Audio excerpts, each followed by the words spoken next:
Yes, Tatina, as you said, we stay more or less in a similar context, changing a bit the industries, but also with large overlaps between those two issues. We've heard it this morning on the economy panel. We've heard it also in these discussions. Of course, our vehicles industry, our manufacturing industry, all those industries depend on a complex web of materials that are within those high-tech products. The interesting case here is that we have really high-value, high-quality components in the field, and the question is how can we capture that value that we have in there, and that's exactly what we're doing. If you're thinking about especially rare earth elements, for instance, that you'd find from wind turbines, servo motors, robots, basically anywhere. There are so many critical technology metals where we, again, tap into this whole issue of also supply chain security that is really worth having a look. And at the same time, we have really, really promising business cases out there where we may be able to basically leverage what in many cases the classic, and that's why we call it like the future of German engineering, the classic virtues of manufacturers come into play. That means high quality, durability, longevity, trustful relations with our customers and suppliers that also enable us to realize maybe more complex business models than just saying we sell something and then goodbye forever. That's exactly what we want to look into here. And that's basically also the way to go, maybe also the only way to go for German engineering if we come back to the point that the race to the bottom is something that we, as a German European industry, will never be able to win. There's also always going to be someone cheaper, but maybe if we leverage our traits, then we'll actually be able to really also shape the future of German engineering or the manufacturing industry in general. And it's my great pleasure to discuss precisely that with a really exciting group of panelists, which are in alphabetical order: Lukas Biedermann, the co-founder and COO of SpareTech; Eva Riesenhuber, the global head of sustainability of Siemens; Patrick Tullio, who manages yes, who manages the whole governance side of circularity within BMW, and we're going to be discussing that, and Ansgar Krivet, the board member for R&D at Festo. Thank you so much for being here with me and with us today. Ansgar, in June, it's 100 years Festo this year. Congratulations, by the way. So really, just like Siemens, like basically also BMW, of course, really icons of German industry, the core of what we would call our industrial bases. And for your anniversary, you're hosting an innovation conference. I'll also be there, which I'm really looking forward to. And it's basically dedicated to the ABC of your future, which is AI, biologization, and circularity. So what role does it play for you today and tomorrow for your future, for the next 100 years of Festo? Yeah, circularity is really important for a family enterprise like Festo, right? We look back on a history of 100 years, but we also look forward for hopefully many more 100 years to come. And therefore, we need to think about what does circularity mean to us. And it actually has two dimensions. One dimension is that we are looking at circularity of our own products. So how do we design for circularity? How can we remove the necessity to shred parts? How can we design for disassembly? How can we make it simple to reuse and to repair? The other dimension is circularity as a business field. Right? We see that in the future there will be much more circularity needed, and that also needs automation. So it is an opportunity for us also to grow and to sell our products into disassembly equipment, into recycling equipment, and even into biologization. We see in the future, and that is the B part of the conference, we see that in future a lot of things that are today done chemically will be done biologically. And these biological processes also have to be automated and controlled, and that is also a very important part, especially also in the closing the circle aspect. Yeah. Now, we come from Festo, large German Mittelstand company, to maybe Siemens as the global tech player. Eva, from your experience in driving circularity in Siemens's business, what challenges and opportunities have you been observing?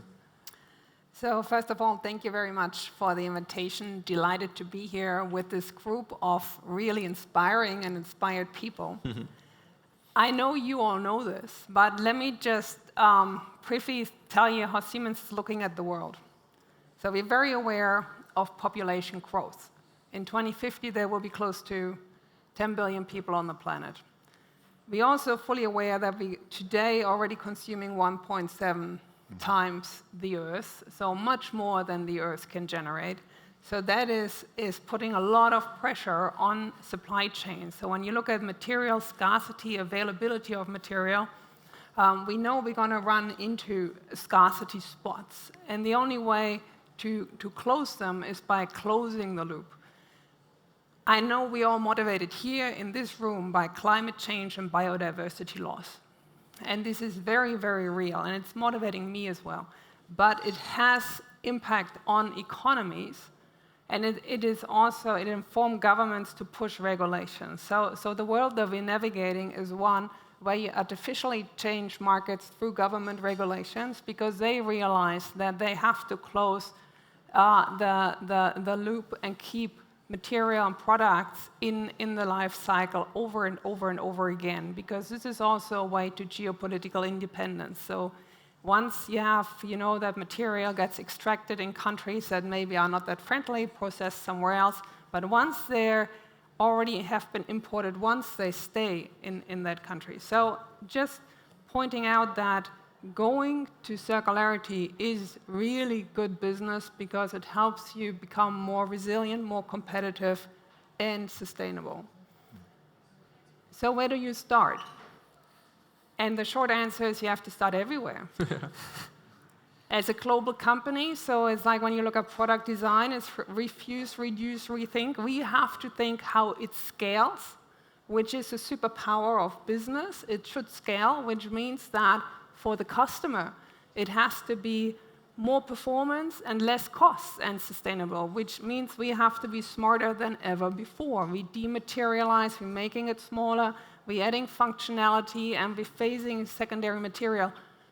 Not simply because we want to save the planet, but because secondary material in the next few years will be cheaper than the original material.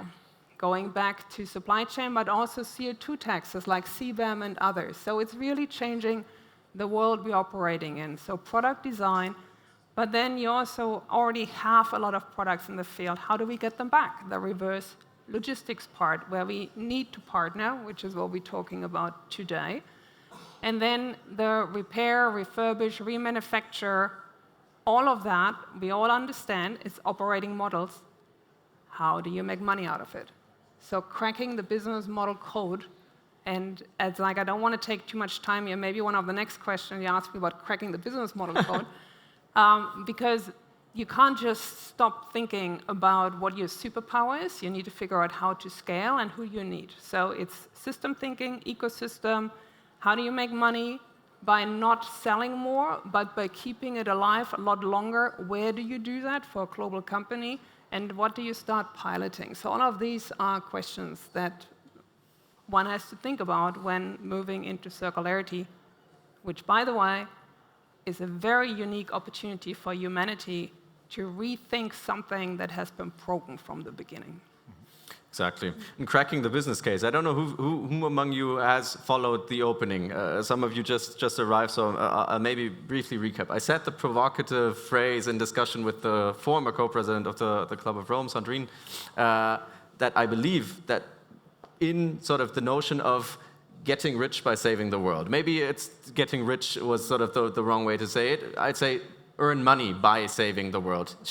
I got myself a bloody nose. I don't know if you saw it. She hated it. She literally said so because she said that is the thinking that brought us in the wrong direction. And at the same time, I'm with you saying if we want such business cases to scale by themselves, we need to crack the business case. That means we need to earn money with them.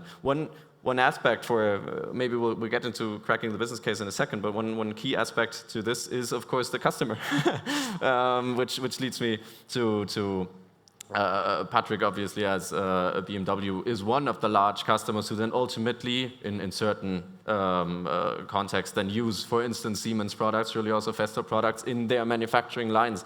And at the same time, you are also a manufacturer of yet another product, which is obviously cars. When thinking now about your own products, and you've mentioned the multi-layeredness of this whole challenge, what role do product design, you've also mentioned it, Ansgar, procurement, also governance, because that's exactly your task right now in a way, play in embedding that within such a large, complex organization as large corporates simply are? Yeah. So maybe it's additional to that what Ansgar mentioned at the beginning. So the design principle by us, for BMW, is design for circularity. So think today what is necessary tomorrow. And on the other hand, from our organization governance perspective in our project,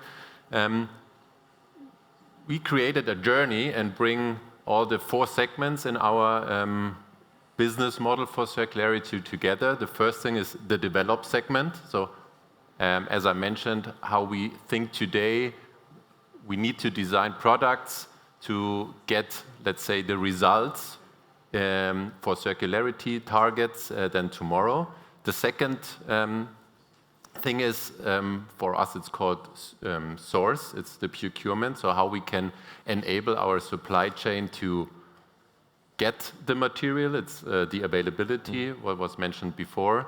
Then the third segment is the production. So we also need an efficiency in the production, like saving energy, saving water by manufacturing products. And the last aspect is the collection part.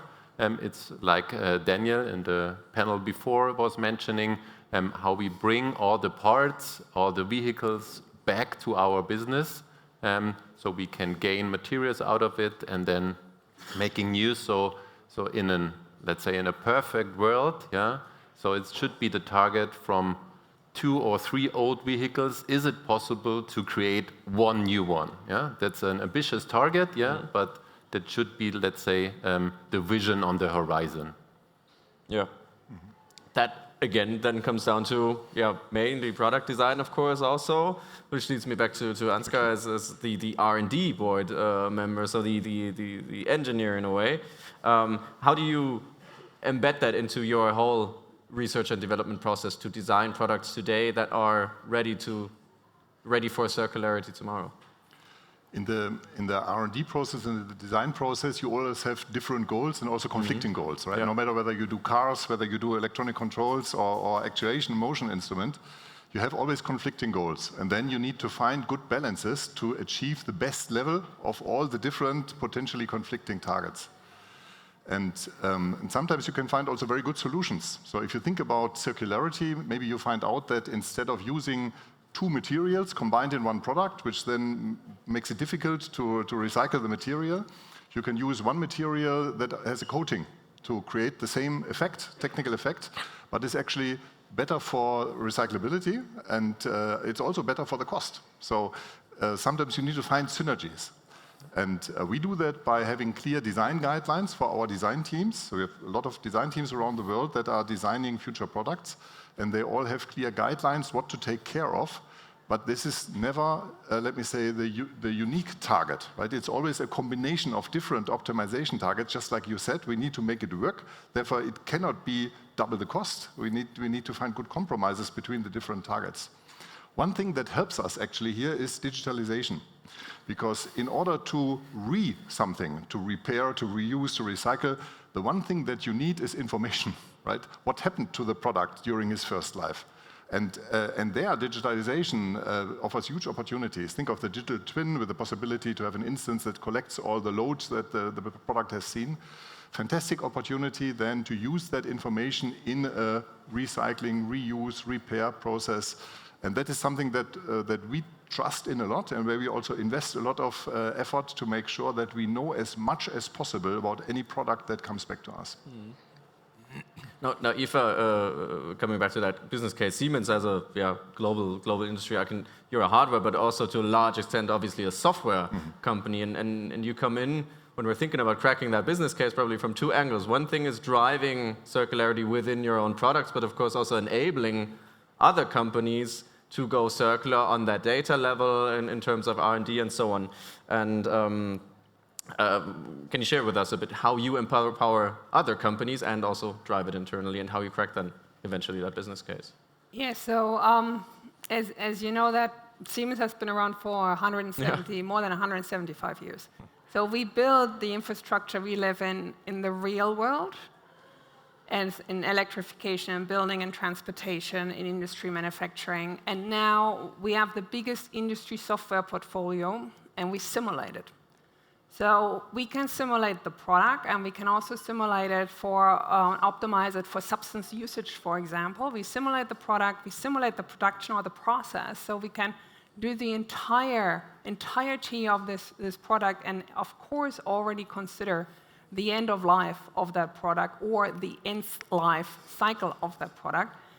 And then in the real world, we can build it, and with our sensors, we get the data of performance, and we can go back and optimize that digital loop. So that digitalization really is a way for us to be smarter than ever before. And I give you an example. Now, having that data, having that simulation, we now add AI to it. And when you think of the traditional robot gripper, for example, like you all know a robot gripper in a factory, it weighs around 50 kilograms. With AI and our software, we were able to design it in a way that is now being printed with 3D printing. It only weighs 2 kilograms. It has the same performance as the regular 50-kilogram one. It looks like a hollowed-out coral. Like, I don't think people would have been able to imagine something like this.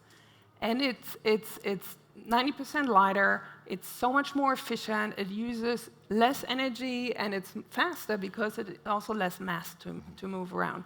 So this is the potential that we have with that kind of technology. And of course, that helps us with circularity. When you now think about designing updatable, upgradable, modular, like all of that is like we really entering an era where we can think broader, more systemic, and much deeper than ever before.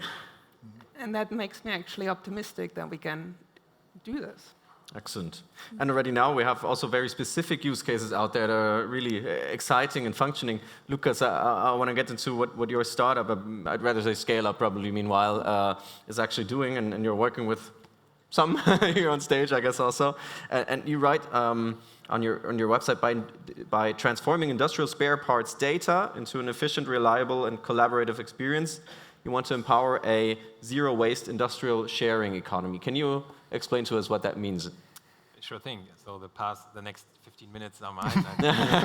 So yeah, maybe shifting gears a little bit. I think what Ansgar and also Eva referred to is a big problem of the manufacturing industry today. In Germany alone, when we talk about the products of Festo, Siemens, and all the other manufacturers, 58 billion euros in spare parts for industrial machinery and equipment are dead inventory. They don't move, they didn't move for the past decade, and they are about to be scrapped.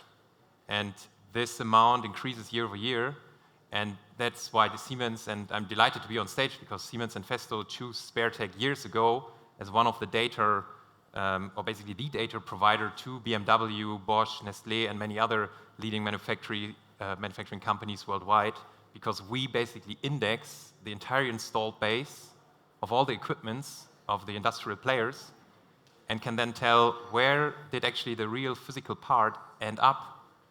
And now that it's discontinued since 5 years, where is a risk for BMW when they produce the cars? Because the machine, if it's down, you will not get the part anymore because it's from the 80s or 90s, not at BMW, but others. Right? So that kind of very specific spare parts use case for machines and equipments is a huge opportunity to really make an, also like footprint impact, simply because of the huge amount of waste that's being produced, shipped, installed, not recycled because it's scrapped. And there's a lot of money and energy wasted on that, and that's where SpareTech comes in. And I think data is our fuel that we basically leverage. And by pooling those spare parts, also you in the end create like a more efficient overall system from which then every partner in that system benefits. But that's probably the challenge. You have that global optimum and you have the many local optima. and you have to make sure that everyone benefits from the global optimum, otherwise everyone will hold to its local one, right? So there was one thing that I learned from my PhD on supply chain resilience in 2018, and that's basically the challenge of building local to local supply chains. And the interesting thing is that within the industrial space around Munich, around like Stuttgart, like in Western Germany, there's a lot of manufacturing companies that actually do have 20–40% of the same Siemens Festo materials installed, and we know that. So referring to that vision, we at SpareTech, we are 100% convinced that in the future, manufacturing companies will not have that amount of stock as a physical insurance within the BMW factories to secure uptime. In case the machine is down, you can have the right part, but that there will be local-to-local supply chains, and that where like industrial giants, as your two companies, have a wonderful opportunity in terms of developing new business models to really be, hey, you know what? We're going to provide you this in no time. Our service level is amazing. We have an incredible service team in place already. So now that we know the data is, you have that part, and within the region we have these opportunities, pooling becomes a reality already today, and that's where SpareTech is trying to contribute a lot. Shifting in a way to industrial ecosystems, collaborative models between and across companies, but that of course also comes with profound implications in terms of data and so on, of geographics, in terms of trust between those companies. How can those be met? And do you think also generally looking into the industry is our mentality, because we need precisely that collaboration also in other aspects of circularity, ready for that? So BMW will not like to buy a part directly from Knorr-Bremse in Munich here, because you don't know how they sort the part, right? You would always love to get it from maybe Siemens or Festo, because they know their parts best. But there's an interest maybe in future to buy reused. That is a business model. But there's also other components in that collaboration piece for this like spare parts pool that are actually easy to solve in a way. If you think about the big machine builders, if you sell machines to BMW, that's a one-time revenue, but you could also think about equipment as a service, manufacturing as a service, right? Because when you talk about circularity, it's not about like, let's build parts forever that never need to be maintained. It's about the cycle needs to run, right? So it's about, we have to have maintenance. We have to like rechange the part. Like Siemens is exactly on that way. Like, let's make sure you always get the best part that makes your machine uptime to the absolute top level. That's the way to go, right? So we need to design the parts in a way that they contribute to that idea, and we need to find business models for manufacturing industry that allow these kind of, manufacturing principles that BMW is really interested to have a rather high turnover of the spare parts, but the right ones in an efficient and, sustainable way. So longevity, upgradability, modularity, and so on and so forth. In most cases, that will probably lead to a higher upfront investment, because you invest in higher quality and so on. At the beginning, that will pay off, but will pay off only on the longer run. And question to you, Patrick, how ready are companies to also take that into account, that they need to invest upfront in some cases to benefit on the longer run? I guess the first thing, as you mentioned before, is we need a mind shift, some kind of reset and thinking that circularity is not a sprint. That's more a marathon. We need, let's say, some kind of patience to implement the change. And Ansgar mentioned the digitalization, and you mentioned spare part availability and so on. And I guess this is one big challenge for the digitalization. On the one hand side, to make transparent the availability of parts, the availability of raw materials, secondary raw materials, recycled content. And on the other side, especially for the automotive industry, we have upcoming regulatory, like the end-of-life vehicle regulation. So we also need a digitalization, some kind of ecosystem where we can show the transparency from the supply chain. Where is the material? What kind of material is it? And let me make a step further. It's not only one ecosystem. Maybe we need a collaboration of ecosystems, like for the machinery, for the automobile industry. So that these ecosystems are able to talk to each other, and then we can also figure out the point from the beginning, cracking the business model. If we have the transparency, if we have, let's say, talking ecosystems, then we can figure out the white spots and also then the economic potential spots. And thereby maybe also really industrialize the latter part of the life cycle of a product, because we've been discussing this up front. We've been optimizing, and I say that repeatedly, we've been optimizing our industrial system from the Industrial Revolution onwards for 150 years in terms of how do we produce and manufacture, assemble, and ultimately finish a product, but we've not invested a fraction of that innovation and energy into the question, how actually do we design the rest of the lifespan? How do we disassemble those products, and how do we capture the products, components, material, all the value that is still bound in there? And if we're thinking about cars right now, one thing would be to say reverse factories also on an automotive industry scale. What do you think does it take, and will we get there eventually throughout the next decades to really have such factories out there? I guess one point is the collaboration with the suppliers. So this reverse factory needs a lot of, let's say, brain power to think about the disassembly possibilities, what is the right connection, and then bring the interests, the common interests, for example, of the OEMs like Audi, Mercedes, BMW together and say, let's find some fitting systems where we're not competing to each other, to make it easier also as a collaboration with the disassembly factories, with the recyclers, that is easy for them to gain also high quality recycled content, because I guess this is the main point for the European region and for the European market, that we are able to gain a lot of recycled content, and also be able to bring it back then in the production circle. Fine. Touching upon that engineering perspective and coming back to Festo, I really think that, as said, we've called this whole thing German engineering, that is so close to the DNA also of our industry, that we really can be an export champion or a world champion basically in setting precisely such systems up. From your perspective, Ansgar, is that a path for also Festo's future, and are you already taking the first steps? If I recall discussions with customers around the world, in Americas, in Asia, in Europe, my impression is circularity plays a bigger role in Europe than it does anywhere else in the world. And I think that is no coincidence, right? We are a continent with limited space, a lot of population. We have very few raw materials, right? So we also rely much more on thinking about circularity.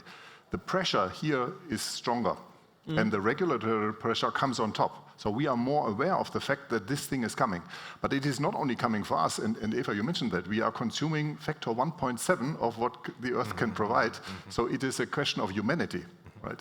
But we are the ones that feel the pain first, and that is actually a good thing, because that helps us that forces us to develop solutions that then later we can also export, and we can make good business out of it. And I think that is an opportunity, and that's an opportunity that we have to develop. We are still in the starting phase, right? How to get the material back, how to test, how to assess the quality. Many, many questions are open. So we do pilot projects, we do studies, we do collaboration with some customers. It is not yet a broad business case, but we are working on it, and we are ahead, and that's a good thing. It will become a very good business for us in the future. I would add, on the one hand, that there is very fierce regulation coming up also globally, especially when I'm thinking about China, who are really, really ambitious. And at the same time, in terms of mentality, I would also absolutely stress that here, you often, in Europe, you hear regarding circularity, oh, come on, that's old wine in new pipes, or that's common sense. Yeah. But that's exactly what you mean, that is so actually close to how also, whatever, my grandmother would think about dealing with resources. That is very close to actually, our general mentality. But it comes down in getting it done to collaboration, and maybe we can conclude with that, Eva, before we open up also for questions. How can that collaboration succeed, and how can we work together after all to manage? And if you allow me Yes. one comment before I jump on collaboration, it's China. I'm completely with you. The consumer in China is not like the European consumer. But the government is so aware of the need to move to circularity, and just last October, so really 9 months ago, they formed a state-owned enterprise for recycling that capitalized with 1.3 billion. They have the largest EV fleet in the world. All these batteries are coming back and they need to be recycled. So let's not trick ourselves. This is geopolitical competition on the technology behind circularity. And we very much in that competition finding the right way. And that gets me to the ecosystem question that you asked. It's about figuring out the sweet spots in an ecosystem.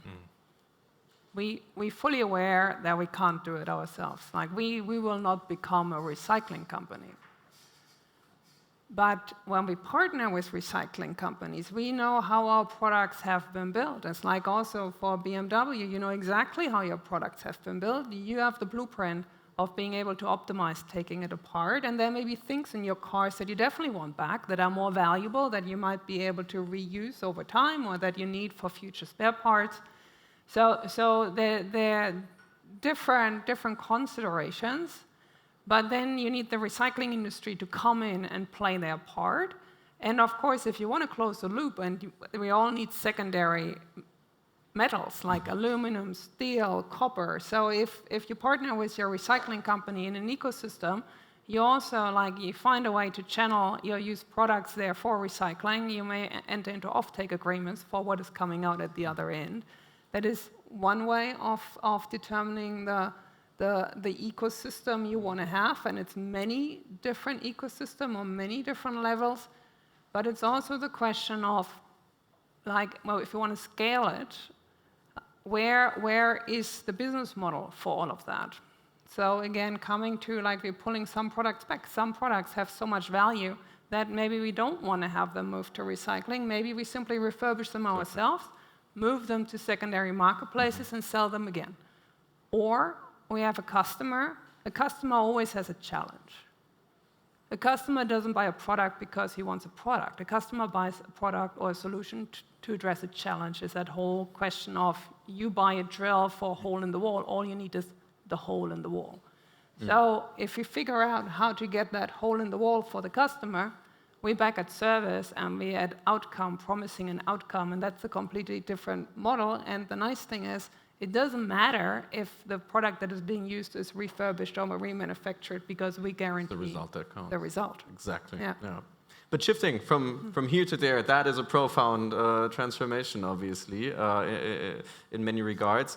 And I think it really relies on the right people driving that change within the organization and across the organization. The bigger the company, of course, the more complex it is. But after all, it always comes down to people driving that change. And we see it. It's really inspirational working with your colleagues at Siemens, how these change makers, I mentioned that this morning, how they drive the change. And after all, in close collaboration with the customer and maybe also the customer's customer, after all, realize those new models, maybe first on a small scale and then even larger. And the good news is, and that's also something I'm repeating myself from this morning's opening, I said it this morning, and because it popped to my mind this night, if there's really, and I'm serious about that, on this day, on the entire planet Earth, you will not find another place than here and now where the density is higher of such change makers, trailblazers, innovators, from corporates, entrepreneurs, and startups,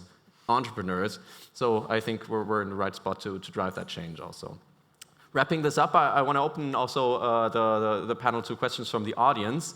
I'm trying to spot if anyone is raising their hands. No one will be forced. There we are. Ah, Cedric. Excellent. Cedric, you normally always has an inverter with him, but right now I can't spot it. Too bad. It's in the car. Microphone is coming. Yeah, thanks for the interesting discussion.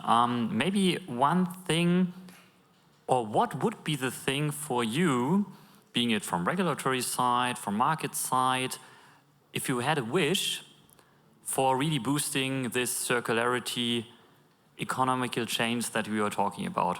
If you had one wish, I mean, Christmas is still away a little bit, but still, maybe if Christmas was tomorrow, what would be that wish? Question to all of us? To everybody, yeah. Just shortly. Should we go from the left to right, or whoever is first? I have one wish, but I don't need to I start. have one too. Me too. Okay, let's go. Okay, yeah. Okay, I don't believe so much in fairy tales and wishes. I think what lies ahead of us is just hard work. Right? There's a lot of things that we need to do. We are on a good path, and we need to continue down that path, and then I'm sure we will be successful. So I see the road paved, and I don't think we need additional wishes or fulfillment of additional wishes. I have one. So the EU announced the Clean Industrial Deal. And it includes the Circularity Act, and we know the mindset shift that has happened, and we also know that back in 2021, they promised 1 trillion in funding for the energy transition and the circularity transition. I really wish that we now see that, and that it connects to all the regulation that we're now fulfilling, because that justifies the burden. Like, we got a lot of stick, now getting a lot of carrot would really help. Good one. I have one very specific wish in the context of critical raw materials that we're looking into right now. That touches upon lots of industrial applications, especially if we think about permanent magnets. You find permanent magnets in any wind turbine, servo motor, linear motor, EV, obviously, window lifter, by the way, a seat mover in your car. Anywhere where something moves, probably there's a permanent magnet inside there because you need that for the electromotor. And we have an incredible dependency, namely on China with regard to production, to mining, refining, and production of such permanent magnets. And we basically tapped into the same trap as with solar, as with battery materials, for instance. And we're having a hard time getting out of that. At the same time, we have recycling technologies here in Europe that function, where we could gain back those materials, but they are not competitive on an economic level with the primary raw materials that come into the market, partly also really by quotas. It's simply also a political lever. If we introduced in the Circular Economy Act, for instance, and we have that already in the Critical Raw Materials Act, a mandatory quota, that goes for everyone, because then we have a level playing field that says, and that's written in the Critical Raw Materials Act, 25% recycled content on such materials such as permanent magnet rare earth elements, then we would be able to actually leverage the potential of secondary value chains within Europe and at least partly make ourselves independent. We haven't got it so far. We hope that it might be a chance in the Circular Economy Act, but it shows how I'm not a fan of specific regulations, but of setting the right framework conditions where then businesses can base their long-term decisions on also. I think that would help very much. So now I have to switch my wish, but I make it short because my wish is on the people and mindset side. So please, to push the transformation of circularity, please let's think of together. The solution is only in collaboration, in combining ecosystem. It's not a standalone and a competitive way forward. It's a way together. I think the fuel that drives innovation, obviously capital is available, brain power is available. I think the biggest challenge we have is on the execution side. So it's not a wish, it's only, at least at Sparetech, we try to focus on that. It's like keep it very customer-centric always and very simple and move fast on one specific use case. And I think that helps a lot to learn faster. I think speed is a currency. Hard work, is everything that was said, is probably pretty important from mindset to hard work. But I would always say customer-centric simplicity on one use case. Thank you so much. Motivating, at least for me. We have not even a minute left. That's why I think this... okay, very important question. Okay, Joss, yes. Well, now you set me up. I better say something important then. Hi, Josh from the Ellen MacArthur Foundation. One very quick comment and one ask. Thanks, Eva and Ansgar. I think putting the emphasis on where the circular economy comes from in terms of supply chain, secure, the same applies to the EU and to China. They both came at it from the same perspective, and China has now wrapped circular economy into its arsenal of things that lead to what they call an ecological civilization.